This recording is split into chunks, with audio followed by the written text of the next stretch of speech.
What's going on, everybody? Kennybombx is in the building, and we have finally reached the month of May, which means we are in store for some pretty big updates to WWE 2K25. The first in which we know about will be our very first DLC pack, which will be dropping very soon. And hopefully, with that DLC pack, they drop a few surprises on us, much like they did with a few of our packs last year. But that's another conversation for another day. Today, we are here to talk about the island. And I know this isn't the most popular mode to talk about because they didn't leave us with the greatest first impression. But if they plan on investing more into this in WWE 2K26 and beyond, then I think you really gotta sell people with 2K25. And it's not too late to do so because we got quite a few chapters left. So how do you fix the island? Today, I'm gonna give you my ideas, and I want you guys to give me your ideas in the comment section. But first, help me out by dropping a like on this video. And don't forget to smash that subscribe button, especially if you don't want to miss any updates on WWE 2K25. Now let's get into it.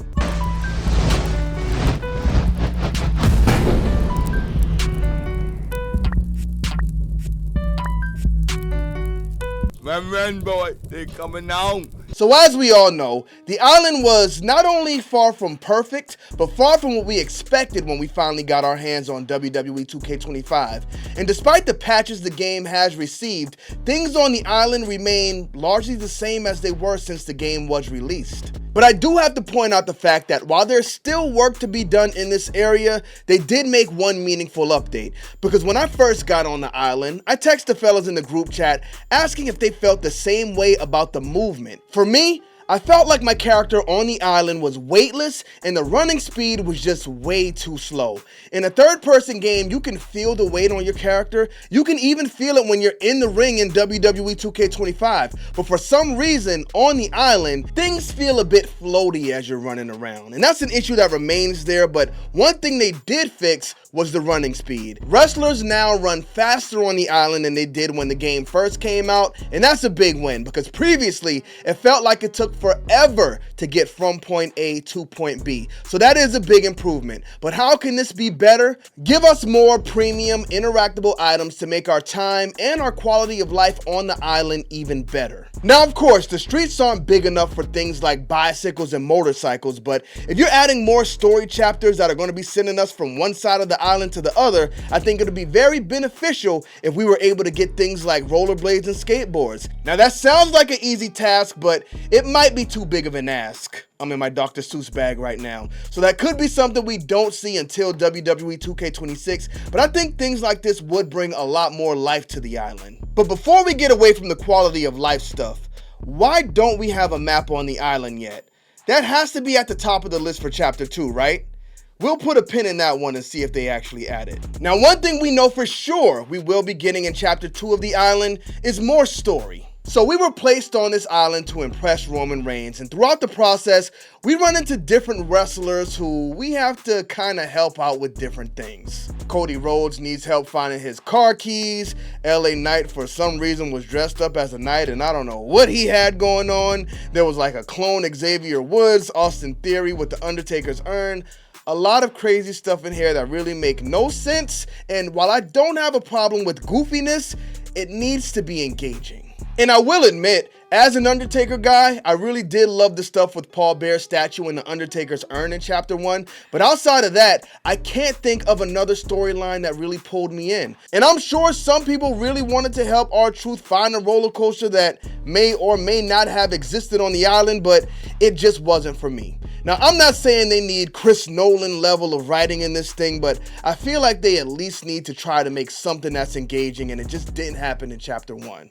If they really want to hook people and make sure they come back to see this full story through, then the storylines will have to progressively get better.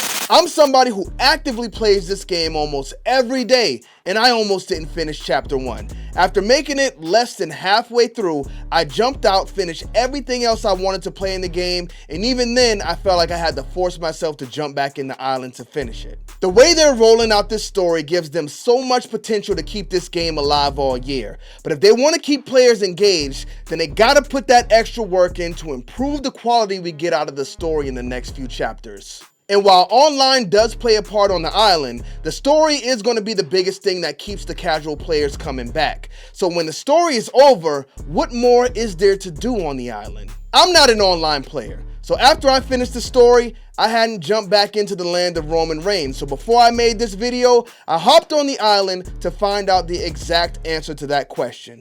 And ladies and gentlemen, once you finish the story, there is absolutely nothing else to do on the island.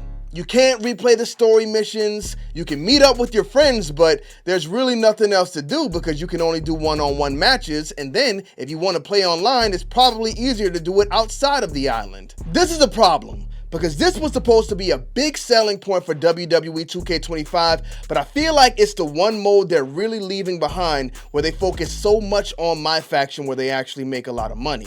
And even though it's a huge cash grab, I think the content in my faction is handled very well. Because if you look at the live events, they do force people to gamble, but they always give you something to do and something to look forward to. And if you max out on live events, you still have faction wars, you got world tour mode, and you have your weekly towers. There's a lot of content built into my faction, and I think they need to do something very similar to the island as well. And of course, these are things you can't just drop in the game overnight, but I think one thing they can work on immediately, starting with Chapter 2, is giving us live events on the island. Every time we turn on WWE 2K25, we get updates on the front screen. Hey, new live events are available. Go see if you can take down Roman Reigns to get this Triple H card. Okay, cool. You head into my faction, you see if you can take down the mission.